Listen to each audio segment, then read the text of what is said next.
বিচার চাইবেন কার কাছে? বিচারকরাই তো ধর্ষক। বিচার চাইবেন কোন নেতার কাছে? সমাজের পরিচালকরাই তো ধর্ষক। যদি এমনটাই না হইতো তাহলে প্রতিটা গ্রামে একটা করে মেম্বার আছে, প্রতিটা ওয়ার্ডে একটা করে চেয়ারম্যান আছে, প্রতিটা উপজেলায় একটা করে এমপি আছে। তো মেম্বার যদি তার গ্রাম রে, আর একটা চেয়ারম্যান যদি তার ওয়ার্ড রে, আর একটা এমপি যদি তার উপজেলারে সুরক্ষিত রাখার চেষ্টা করতো, তাহলে আজ বাবা হারা মেয়ের ধর্ষণের বিচার চাওয়ার জন্য মায়ের দুই হাত তুল্লা কান্না করতে হইতো না।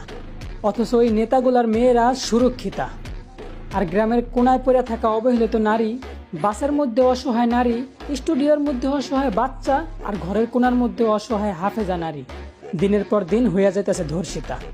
এই দেশে ধর্ষকের পক্ষে কথা বলা উকিলদের কথাগুলা প্রশাসন খুব ভালোভাবেই মাইনা নেয়। অথচ অসহায় মেয়েগুলার ধর্ষণের বিচার চাওয়ার জন্য বাবা মা কিন্তু প্রশাসনের কাছেই ছুটতে যায়। হায় রে কপাল পোড়া বাংলাদেশ, নিজেদের দোষেই নিজেদের দেশটারে আমরা করতাছি শেষ।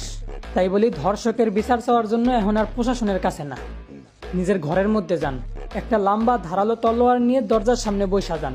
এদেশের মানুষ যদি ধর্ষণ করার অপরাধে ধর্ষকের ঘাড় থেকে কল্লা আলাদা করে ফালায়, তারপরে দেখবো এই দেশে ধর্ষণ করে কোন শালা।